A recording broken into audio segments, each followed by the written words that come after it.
Conclusión. Párrafo 63.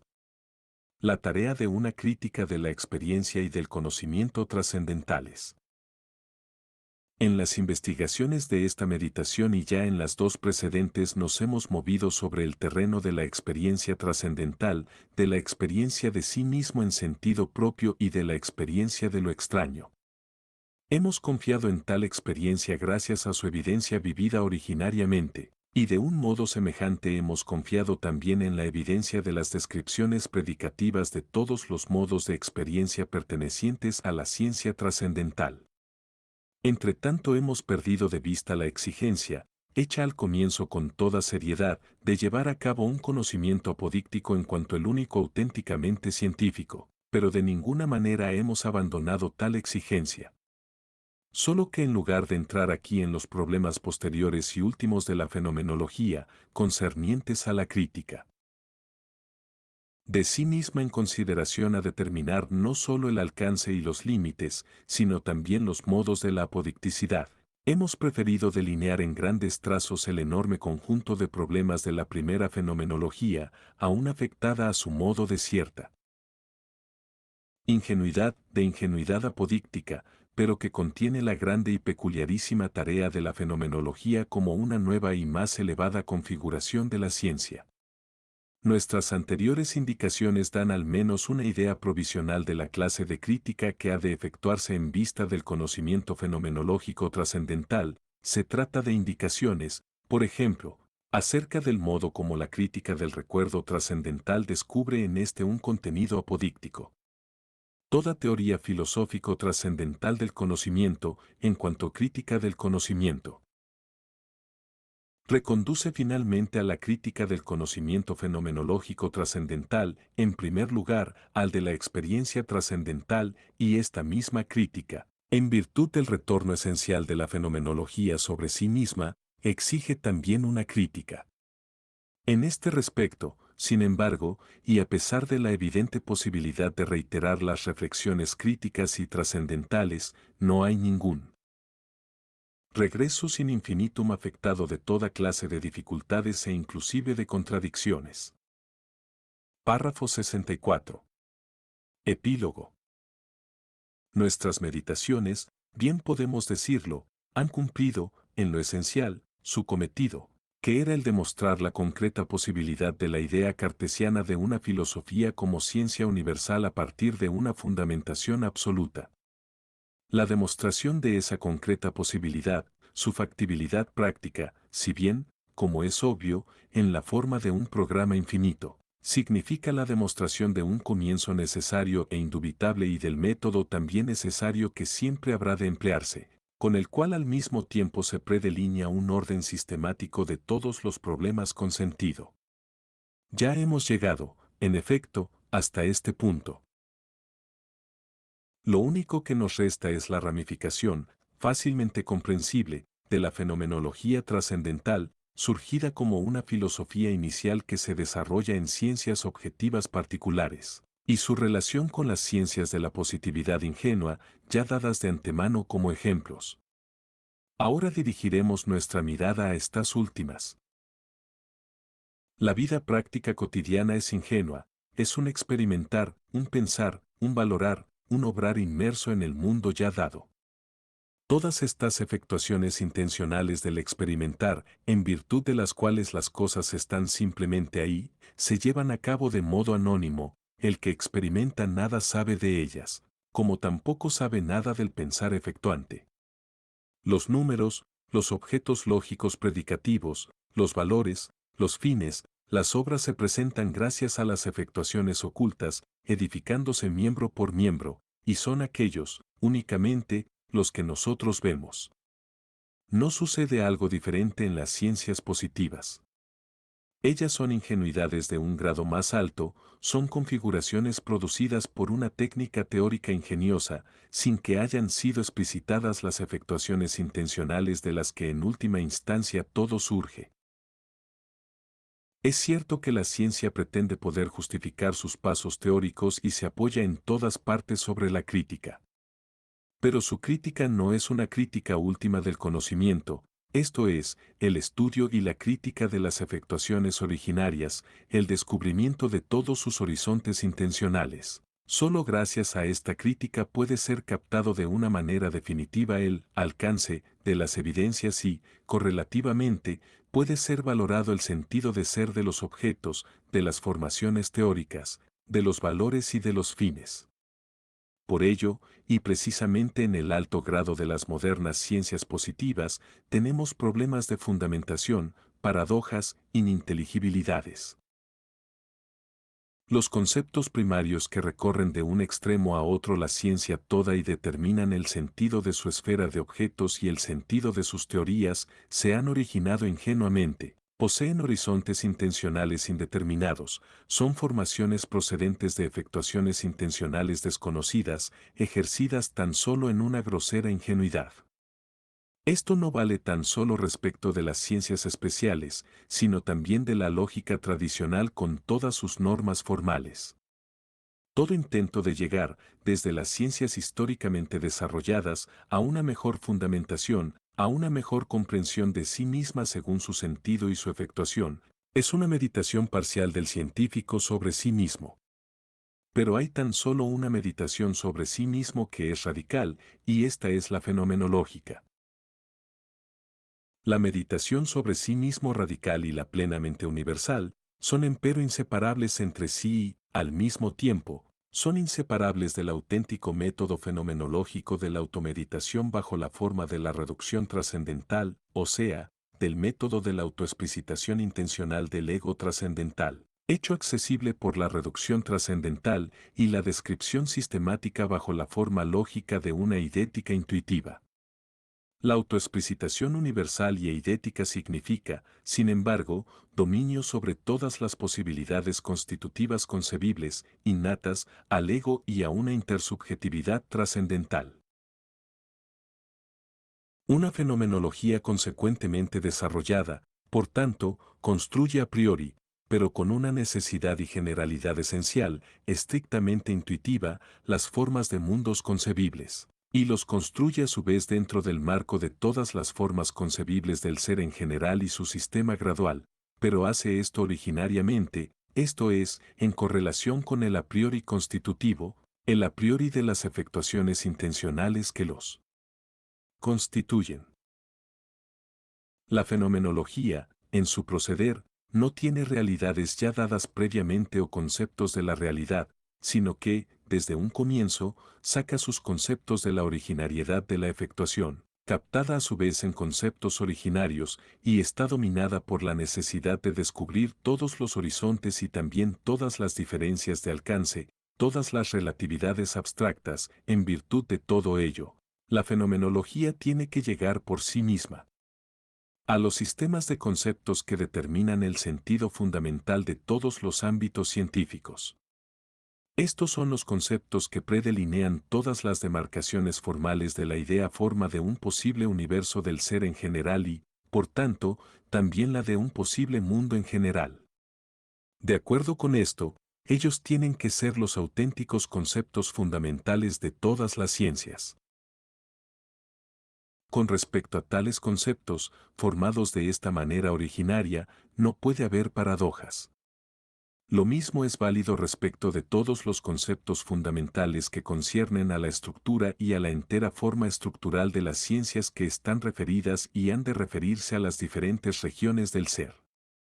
Así, pues, las investigaciones relativas a la constitución trascendental de un mundo, que hemos esbozado someramente más arriba, no son nada más que el comienzo de una aclaración radical del sentido y del origen, o bien, del sentido a partir del origen, de los conceptos, mundo, naturaleza, espacio, tiempo, esencia animal, psique, cuerpo orgánico, comunidad social, cultura, etc. Es claro que la efectiva realización de las investigaciones indicadas tendría que conducir a todos los conceptos que, sin ser elucidados, cumplen las funciones de conceptos fundamentales de las ciencias positivas, pero que en la fenomenología surgen con una claridad y distinción universales que ya no dan lugar a ninguna cuestión concebible. Ahora también podemos decir que en la fenomenología apriórica y trascendental encuentran su origen y su fundamentación última, en virtud de su investigación de las correlaciones, todas las ciencias aprióricas en general, y que esas mismas ciencias, tomadas en ese origen, pertenecen a una fenomenología universal y apriórica como sus ramificaciones sistemáticas. Este sistema del a priori universal, por tanto, puede designarse también como el desarrollo sistemático del a priori universal innato a la esencia de una subjetividad trascendental y, por ende, también a una intersubjetividad trascendental, o como el desarrollo del universal logos de todo ser concebible. En otros términos, la fenomenología trascendental sistemática, plenamente desarrollada, sería eo ipso la verdadera y auténtica ontología universal, pero no una ontología meramente formal, sino, al mismo tiempo, una ontología que incluye en sí todas las posibilidades regionales del ser, según todas las correlaciones que les pertenecen. Esta concreta ontología universal, o también esta teoría concreta y universal de la ciencia, esta lógica concreta del ser, sería, por tanto, el universo de la ciencia en sí primera con una fundamentación absoluta.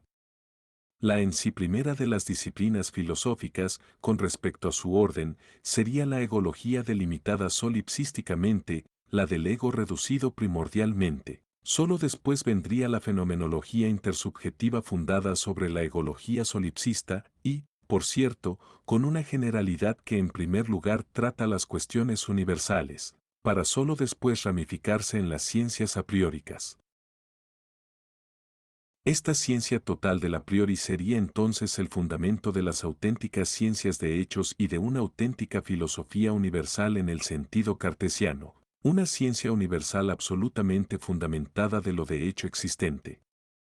Pues toda la racionalidad del factum yace en el a priori.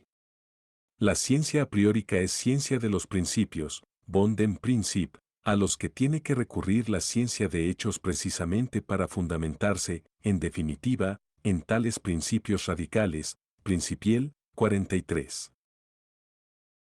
Pero la ciencia a priórica no puede ser una ciencia ingenua, sino que ha de tener su origen en las últimas fuentes fenomenológico-trascendentales. Tiene que estar configurada en un a priori universal que reposa sobre sí mismo y se justifica por sí mismo. Finalmente, y para evitar malentendidos, quisiera señalar que la fenomenología, como ya hemos expuesto anteriormente, excluye solo toda metafísica ingenua que opere con absurdas cosas en sí, pero no excluye la metafísica como tal. Ella no hace violencia, por ejemplo, a los motivos y problemas que impulsaron interiormente a la antigua tradición a planteamientos y métodos equivocados, y de ningún modo dice que ella se detiene delante de las cuestiones supremas y últimas. El ser en sí primero, que precede y soporta toda objetividad mundana, es la intersubjetividad trascendental, la totalidad de las mónadas que se comunizan en diferentes formas. Pero dentro de la esfera monádica fáctica, y como posibilidad esencial ideal en toda esfera monádica concebible, se presentan todos los problemas de la facticidad accidental, de la muerte, del destino, de la posibilidad de una, auténtica, vida humana, exigida como, plena de sentido, en una acepción particular de este término, y entre estos problemas, también surgen los del sentido, de la historia, y así sucesivamente, en un orden ascendente. También podemos decir que son los problemas ético-religiosos, pero puestos sobre la base en la cual justamente tiene que ser planteado todo lo que pueda tener un sentido posible para nosotros. De este modo se realiza la idea de una filosofía universal, de un modo totalmente distinto al que pensaron Descartes y su época, guiados por la moderna ciencia natural, no como un sistema universal de una teoría deductiva, como si todo lo que es estuviera incluido en la unidad de un cálculo, sino, por cuanto se ha transformado radicalmente el sentido esencial y fundamental de la ciencia en general, como un sistema de disciplinas fenomenológicas correlativas con respecto a sus temas y cuyo más profundo fundamento no es el axioma ego cogito, sino una meditación universal sobre sí mismo. Con otras palabras, el camino que lleva necesariamente a un conocimiento absolutamente fundamentado en el más alto sentido o, lo que es lo mismo, a un conocimiento filosófico, es el camino del conocimiento universal de sí mismo, primero monádico y luego intermonádico. También podemos decir que la filosofía misma es la prosecución radical y universal de las meditaciones cartesianas, o, lo que equivale a decir lo mismo, un conocimiento universal de sí mismo, y que ella abarca toda ciencia auténtica y responsable de sí misma. Las palabras délficas notis eutón, 44, han cobrado un nuevo significado. La ciencia positiva es ciencia que se ha perdido en el mundo. Hay que perder primero el mundo por medio de la epoqué para recuperarlo luego en la meditación universal sobre sí mismo. Nolis foras ire, dice San Agustín, interredi, in interiore homine habitat veritas, 45. Apéndice. Observaciones del profesor Roman en Garden, 1. Observación referente al parágrafo 3. Me parece que lo más importante del párrafo 3 y, al mismo tiempo, la solución de la entera dificultad desarrollada en este parágrafo, reside en las palabras, la tomamos como una presunción provisional, 2. En consecuencia, me parece que tiene que ser acentuada más fuertemente la provisionalidad con que se admite esa hipótesis, dando además las razones de su carácter provisional. Al concluir toda esta consideración, sería necesario, además, retornar a este punto y discutir otra vez la cuestión de la decisión provisional. De lo contrario, no me parece posible la superación del difícil punto de las suposiciones preconcebidas. Estas suposiciones preconcebidas están aquí implícitas en los siguientes puntos: la meta universal de una fundamentación absoluta de la ciencia, tenemos esa idea, en esa forma hipotética. En lo que concierne a esto último, se presentan en esta proposición dos suposiciones preconcebidas, es decir, no controlables por el filósofo que medita. 1. La suposición de que poseemos esa idea, quedando aún sin aclarar si poseemos tal idea de modo esclarecido o sin esclarecer. 2. La suposición de la indubitabilidad del conocimiento de que nosotros poseemos esa idea. Complementariamente habría que observar, respecto al párrafo 3, si nos decidimos a llevar a cabo la primera, reducción, que atañe a los resultados de las ciencias, esta misma decisión tiene que estar motivada de algún modo, o sea, fundamentada. Y esta motivación o fundamentación reside en muchas suposiciones cuya legitimidad no es aquí efectivamente investigada. Ahí se presupone, 1. La idea y el valor de la fundamentación absoluta. 2. El hecho de que por lo menos aún no ha sido comprobado o, inclusive, de que no existe en el conocimiento ingenuo o en el científico, la presencia de la fundamentación absoluta. La primera suposición, que aquí es más importante, o bien es sostenida de un modo totalmente ingenuo, no crítico, y en este sentido es un dogma, que quizá no cumple las condiciones de la evidencia apodíctica más tarde desarrolladas, o bien no es realizada ingenuamente, pero entonces tiene que ser a su vez obtenida de modo fenomenológico trascendental. Con otras palabras, se tiene que haber ejercitado ya prácticamente la reducción fenomenológica trascendental para poder comprender la posibilidad y la necesidad de esa reducción. En ambos casos tenemos el caso de la impotencia del método consciente, dirigido de modo crítico y científico, en comparación con las ocurrencias enteramente casuales, las intuiciones geniales. Hay una salida, el problema del comienzo. Observación referente al parágrafo 5.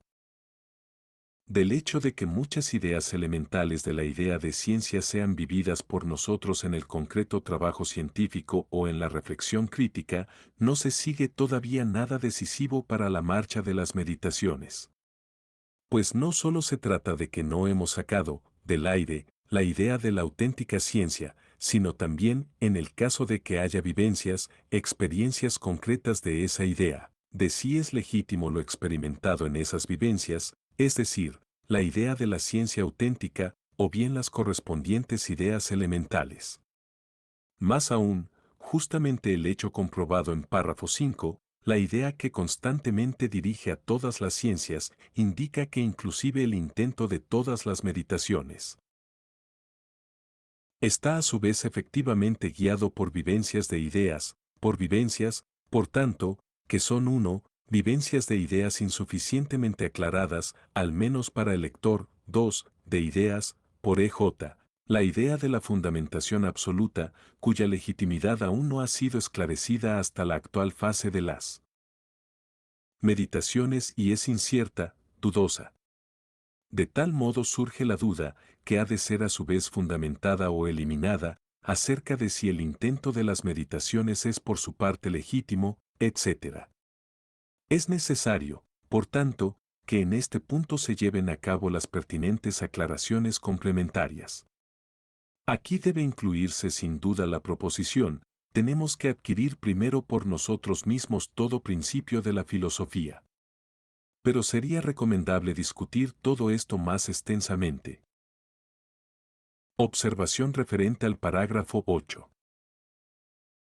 AD. Los otros hombres y los animales son para mí tan solo datos de la experiencia en virtud de la experiencia sensible que tengo de sus cuerpos físico-orgánicos.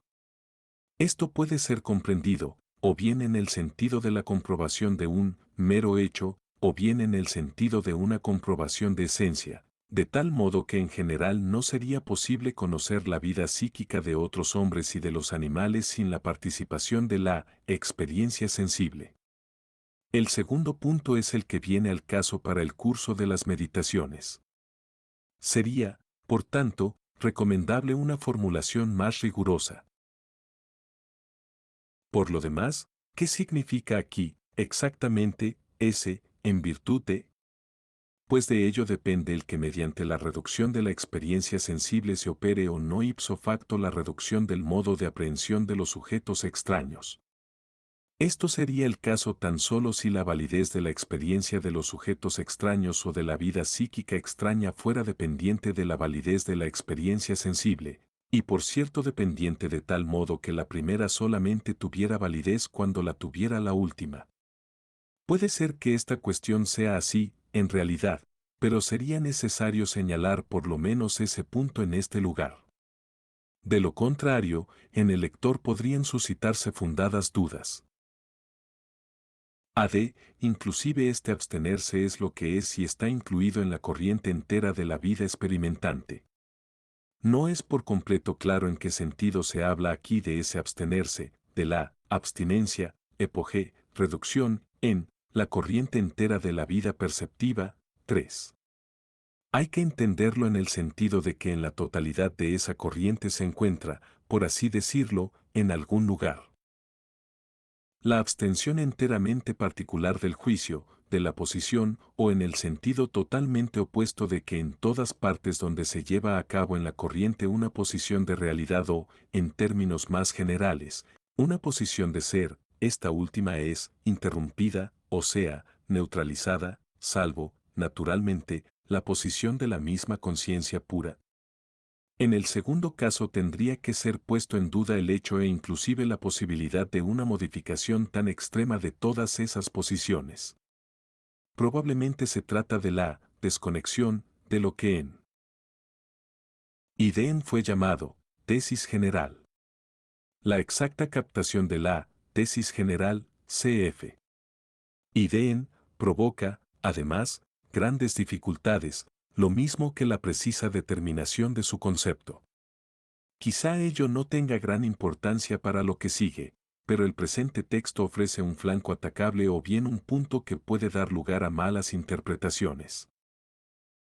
En lugar de decir, de esas cogitatione, extrae su sentido, ¿no sería mejor decir, yo saco exclusivamente de tales cogitaciones su entero sentido universal y particular, su total validez de ser? Lo mismo atañe a lo expuesto en el parágrafo 11. En el marco de la epoge, yo puedo enunciar juicios únicamente sobre mí mismo y no sobre el mundo. Por cierto, la proposición que aquí discuto puede ser tomada, en un sentido algo modificado, como el posible resultado de la consideración trascendental constitutiva. Pero en este sentido no puede ser comprendida aquí, dado que en este caso solo se busca el camino para desarrollar el problema trascendental. Aquí, por consiguiente, no deben presuponerse los resultados de la consideración trascendental. Análogamente, en lugar de yo no puedo vivir dentro de ningún otro mundo, propondría el giro, yo no puedo obrar ni emitir juicios en ningún otro mundo, como no sea en uno cuyo sentido y validez, ser. Yo capto en la ejecución de mis cogitaciones. AD, el ser del ego puro, precede. Hablando estrictamente y en base a lo dicho hasta el momento, solo puede afirmarse lo siguiente: en consecuencia, la existencia natural del mundo del cual exclusivamente puedo hablar, captada por mí, supone efectivamente la existencia del ego puro y de sus cogitaciones como una existencia en sí anterior. También se podría decir, cambiando algo el enunciado, la captación de la existencia natural del mundo supone, etc. Pero si se afirma lo que está en el texto, tendría que mostrarse primero expresamente que ambos conceptos, la existencia natural del mundo y la existencia natural del mundo captado por mí, son estrictamente equivalentes, lo que no se comprende de suyo, pues no cabe duda que tienen diferente significado. Sería por lo demás muy difícil mostrar esa equivalencia en este pasaje de las Meditaciones. La observación agregada en el texto, del mundo del que yo en cada caso hablo y puedo hablar, primero, no es clara, segundo, no está decidido acerca de ¿qué mundo puedo yo hacer legítimamente afirmaciones? Tercero, esta observación, por último, no es suficiente. Pues también en el caso del mundo del que yo puedo hablar, no son todavía idénticas la existencia y la existencia captada por mí. Pasar de la existencia captada por mí a la existencia pura y simple es una generalización cuya justificación hay que mostrar. Para acentuar esto una vez más, aun cuando se pudiera mostrar la legitimidad de las afirmaciones contenidas en el texto, ello no puede, ni debe, llevarse a cabo en este pasaje de las Meditaciones, donde por de pronto se buscan y se allanan los caminos hacia una consideración trascendental, pero donde todavía no debe anticiparse el posible resultado final de la misma. Este sería, en todo caso, un paso, no cartesiano, un paso que ciertamente ha dado el mismo Descartes, pero que Husserl quiere evitar, por cuanto allí está implícita una decisión metafísica, una decisión que equivale a una tesis categórica sobre algo que a su vez no es un elemento de la subjetividad trascendental. Me permito sugerir lo siguiente, suprimiría simplemente el último párrafo del párrafo 8. Observación referente al parágrafo 11. Esta trascendencia pertenece al sentido propio de todo lo que es mundano. Esta proposición ha de parecer en primer lugar enteramente plausible a todo el que se haya ocupado del modo de darse que corresponde a los objetos del mundo exterior. No parece, por lo demás, implicar otras decisiones. Pero para el fenomenólogo principiante ha de ser difícilmente comprensible la exactitud de esta proposición. En realidad ella oculta serias decisiones, en la medida en que puede inferirse de allí que todo lo que no está señalado por esa trascendencia es no mundano, con lo cual se decide luego sobre la no mundanidad de la pura subjetividad, de la conciencia constituyente, no trascendente. Esta afirmación está de acuerdo sin duda con el sentido que le dio Husserl. Pero ¿puede ella ser comprendida efectivamente en la evidencia apodíctica? En primer lugar tenemos la distinción, que puede admitirse en su totalidad, entre todo lo que se constituye en las multiplicidades de las vivencias y la pura subjetividad, por cierto, solo en la forma de la pura conciencia constituyente. Luego se hace valer el hecho de que mucho de lo que es constituido pertenece al mundo. Pero, ¿puede decirse que, perteneciente al mundo, es solo aquello que es constituido? A partir de una distinción que primero se lleva a cabo por razones puramente metodológicas, justamente las razones auténticamente cartesianas, ya que lo constituyente es dado con evidencia apodíctica como existente, mientras que no se puede decir lo mismo de lo constituido, Obtenemos aquí una afirmación metafísica que coincide con el establecimiento de una diferencia existencial entre lo constituyente y el mundo. Esto puede ser correcto, pero el lector, incluso el que no es un auténtico fenomenólogo principiante, se alegraría si se le dieran las razones concluyentes de tal decisión. Estas, empero, solo pueden ser obtenidas como resultado bastante posterior de la consideración trascendental y no ya en la introducción de la misma. La posibilidad de una consideración trascendental, por lo demás, no debe apoyarse en un resultado que presupone esa misma posibilidad. La afirmación que está en el texto no puede comprenderse mediante una mera profundización ingenua, por así decirlo, en el sentido de lo mundano como tal. Para ello hay que extraer primero las razones a partir de la consideración constitutiva. El resto de la proposición comentada, por el contrario, desde las palabras, si bien hasta el final de la oración, es sin duda perfectamente sostenible. Me parece también que, en vista de los fines de la primera meditación, bastaría perfectamente con dejar este resto simplemente tal como está, solo que yo lo formularía con más énfasis y de un modo más estricto. Debería ser convertido en el principio de todo el método, todo saber y toda afirmación sobre las vivencias, así como sobre todo lo que pretenda ser, no siendo vivencia, en el caso de que esto en general exista, puede y debe extraerse del contenido de las vivencias de la experiencia, más general, de las vivencias en la medida en que ellas son, racionales, y sólo de este contenido. Luego sería fácil introducir el yo trascendental en cuanto trascendental, distinguiendo al mismo tiempo el yo hombre y el yo sujeto puro, sin utilizar afirmaciones que en este pasaje producen necesariamente un efecto metafísico. Observación referente al parágrafo 13.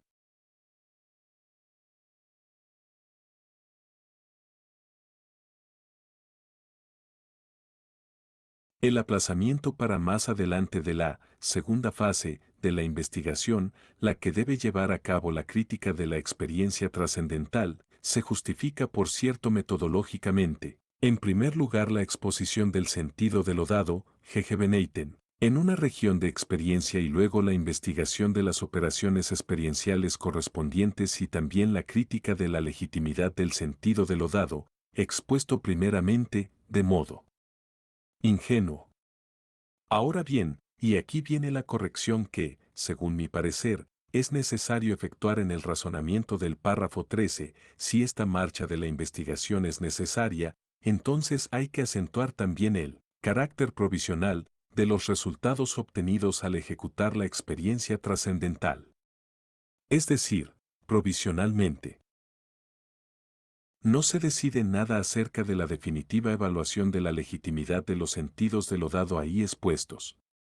Esto tendría que ser sugerido de algún modo en el texto del párrafo 13. En segundo lugar, sin embargo, es necesario que esa evaluación definitiva llegue efectivamente a la crítica de la experiencia trascendental, lo que no es el caso en el marco de las Meditations Cartesians. Me parece que aquí radica la necesidad de completar las meditaciones. En tercer lugar, sería necesario considerar la posibilidad de concluir una tal crítica de modo que no exista allí ningún regressus in infinitum, como yo traté de mostrar por ejemplo en mi escrito Uber die Gefahre iner petitio principii, 4. Finalmente, la postergación de la crítica significa una desagradable sorpresa para el lector no fenomenólogo de las meditaciones, pues, ¿qué ha esperado el lector? Ha esperado que la base ganada por las meditaciones tras la primera reducción esté señalada por una evidencia apodíctica, y que aquellas solo se mantengan sobre esa base en el caso de que se cumpla esta condición. En efecto, allí reside una de las tendencias principales del intento cartesiano correctamente entendido y llevado radicalmente hasta el final. Pero ahora, sin embargo, después de la ejecución de la primera reducción y de haber obtenido el campo de la conciencia pura, se entera el lector de que uno, también sobre esta base se da la posibilidad de la duda. 2. Que estas posibilidades de duda no son investigadas ahora, ni, como se muestra más adelante, tampoco lo serán dentro del marco de este libro. El lector no sabe, por tanto, si la base de la experiencia trascendental, o bien la base de las vivencias de la conciencia trascendentalmente purificadas, pero constituidas, reúne ya todas las condiciones que la primera meditación fija como indispensables para llevar a cabo un intento auténticamente cartesiano o, mejor dicho, para un intento auténticamente filosófico. Observación referente al parágrafo 15. A de proposición, yo, en cuanto yo de la actitud natural, etc. Así enunciada, me parece que esta proposición no es correcta, si la entiendo bien. Pues si comprendo la locución, yo, en cuanto yo de la actitud natural, en el sentido de que se trata del yo puro que está en la actitud natural, la proposición sería correcta solamente si se tachara el también. Pues, con relación a qué debe valer ese también. El yo que es el objeto de la consideración trascendental y que, dado el caso, se encuentra en la actitud natural, fue introducido enseguida como el yo trascendental, por el contrario, el yo que es el sujeto de la consideración trascendental no fue todavía introducido como trascendental, y ahí reside el gran problema de la identidad o bien de la identificación de estos dos yous. Ese, también, debe valer con relación a este, yo igual a sujeto de la consideración trascendental. No me parece que esto sea lo que intenta decir esta frase. Entonces solo podría traerse a colación el yo real que se constituye en las multiplicidades de las vivencias para tener el segundo punto de referencia de ese, también. Pero, en tal caso, la proposición sería falsa, puesto que el yo real, constituido, precisamente no es el yo trascendental. Por el contrario, si se tacha la palabra, también, la frase es correcta, pero su valor se limita a la comprobación de que el yo puro, sin la reducción, no se da cuenta de su pureza, o sea, de sí mismo. Ahora bien, si el giro antes citado se comprende inversamente en el sentido de que se trata del yo real, constituido, entonces la proposición es igualmente falsa, pues el yo constituido no es el yo puro, trascendental. Y, sin embargo, se está inclinado a mantener esa proposición, porque existe la inclinación a establecer una identidad entre yo, en cuanto yo puro, y yo, como yo real del individuo psicofísico que es parte del mundo. Pero entonces sigue en pie la dificultad que todavía nadie ha señalado, que yo sepa, a saber, como uno y el mismo yo puede ser al mismo tiempo yo constituyente, puro, y yo constituido, real, siendo que las propiedades que se les atribuyen se excluyen recíprocamente y por tanto no pueden coexistir en la unidad de un objeto? Solo si de antemano se considera el yo constituido como una ilusión. Y lo mismo el entero mundo real constituido, puede solucionarse la dificultad en el sentido de que única y exclusivamente el yo puro existe y que el yo real es tan solo una ficción trascendente al yo puro, aunque prescrita por el curso de sus vivencias. Pero Husserl protestaría enérgicamente contra tal interpretación del idealismo, según la cual todo lo constituido equivaldría a una ficción. El expediente que se basara en concebir el ser del yo puro como el ser absoluto y el ser del yo real, por el contrario, como ser plenamente justificado, pero no autónomo respecto de su ser, tampoco lleva a una solución, por cuanto ambos sí, por así decirlo, deben coexistir dentro del marco de una y la misma objetividad, en el caso de que se insista en interpretar la relación entre ambos yous en el sentido de una identidad, en este caso, además también tendrían que coexistir en el marco de esa objetividad única. Determinaciones recíprocamente excluyentes.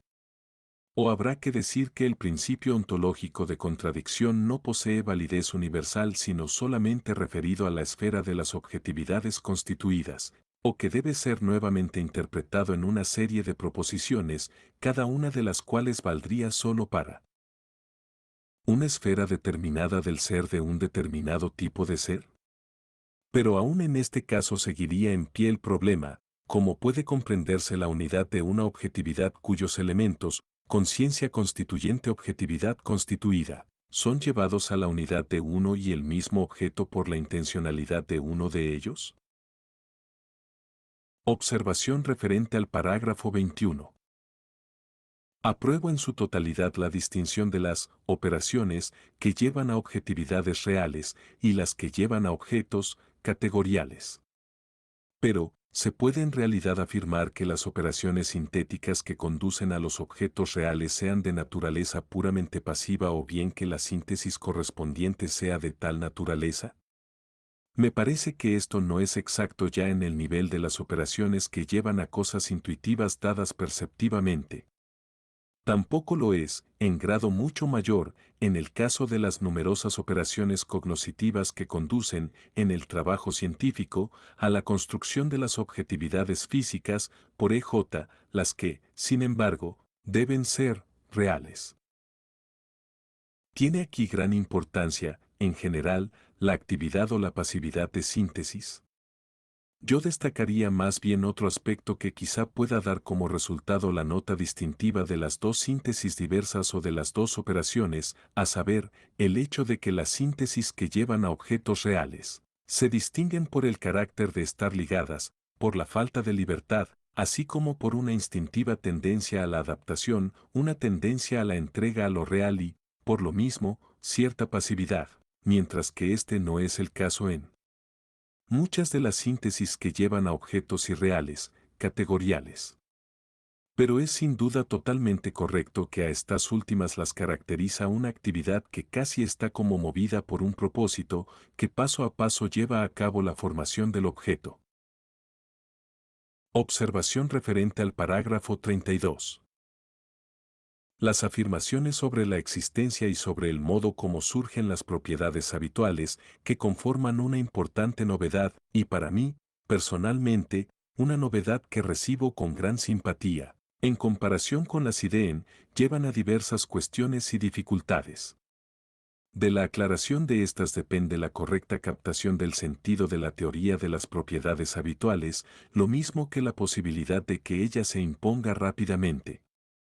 Me permito, pues, insinuar aquí esta dificultad.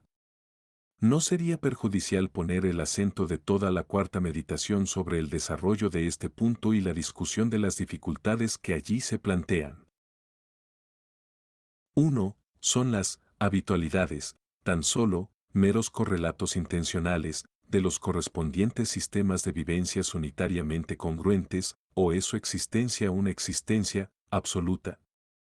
La decisión de esta pregunta es sumamente importante tanto por razones gnoseológicas como por razones metafísicas.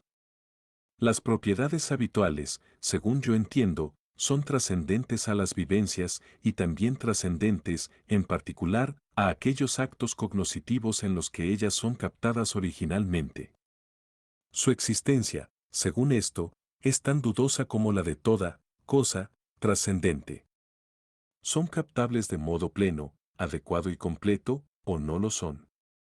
Y, dado el caso, ¿en qué sentido no lo son? Depende de razones gnoseológicas, del modo de darse de una objetividad o de la esencia material de una objetividad, en particular, de una propiedad habitual, el que ella sea, por EJ. Un mero correlato de una multiplicidad vivencial o, por el contrario, un objeto absolutamente existente. 2. ¿Qué sucede con la constitución de las propiedades habituales? Aquí se me ofrecen las siguientes posibilidades. A. O bien es cierto que el sentido pleno de lo constituido, el pleno, contenido del objeto intencional, según la terminología de mi libro Das literarische Kunstwerk, es dependiente de la materia y de la cualidad de las vivencias constituyentes y es determinado exclusivamente por estas, entonces es necesario admitir que hay actos totalmente particulares en los que se constituyen las habitualidades. También se podría decir que no son actos particulares, pero que la estructura necesariamente esencial de toda vivencia de conciencia como tal implica que haya en cada vivencia un particular componente de materia, que se refiere a la vivencia misma y lleva a la constitución de propiedades habituales. A esto parece apuntar el último párrafo del párrafo 33. Con otras palabras, y empleando mi terminología, en este caso sería necesario admitir la existencia de un transvivir. Durchleben, en toda vivencia de conciencia, cf. Über die Gefahr einer Petitio Principii. Sin embargo, Husserl rechaza, que yo sepa, la existencia de tal transvivir. Por tanto, al menos en ciertos casos, en los que, según Husserl, debe llegarse a la constitución de las propiedades habituales, habría que admitir la existencia de actos especiales, o al menos de momentos de actos, que tuvieran un contenido tal que llevaran a la constitución de las mencionadas propiedades. ¿Hay en realidad tales actos? ¿Y cómo se los podría describir más detalladamente? ¿No lleva esto a un regresus? B. O bien, la suposición hecha más arriba no es verdadera, es decir, hay que conceder que no todo sentido de lo constituido está determinado por la materia y la cualidad de las vivencias constituyentes. Dicho en una forma positiva, hay casos de la constitución en los cuales no es el contenido de la vivencia, su materia y su cualidad, según la terminología de las Logische Untersuchungen, sino la simple ejecución. Dado acto lo que puede llevar a la constitución de una objetividad, en las propiedades habituales tendríamos que ver justamente una tal objetividad. Pero entonces se infringiría el principio fundamental de la fenomenología trascendental constitutiva. Se debe admitir como existente y como determinado cualitativamente de tal y cual manera aquello y sólo aquello que se justifique como tal en una consideración constitutiva mediante el análisis de los contenidos vivenciales.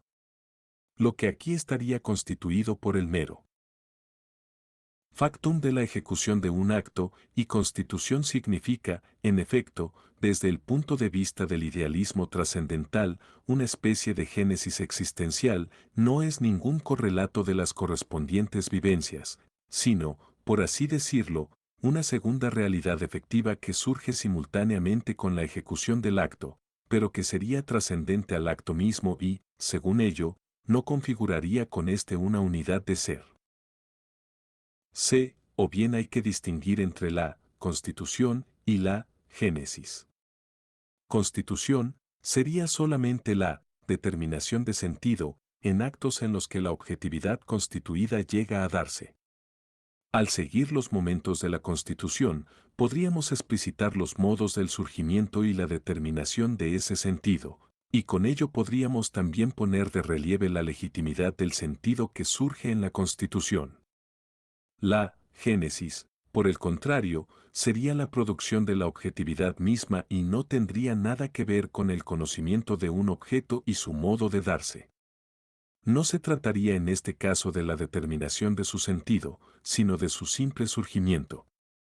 En este caso, lo así originado no necesitaría, para en general poder ser correlato de algún acto de captación. Habría que decir, por tanto, que las propiedades habituales, dado el caso de que se originen por este camino, no son meros correlatos de vivencias de la conciencia, sino que existen de modo absoluto. Pero, ¿no lleva esta solución del problema a transformar muy profundamente el método de la fenomenología trascendental?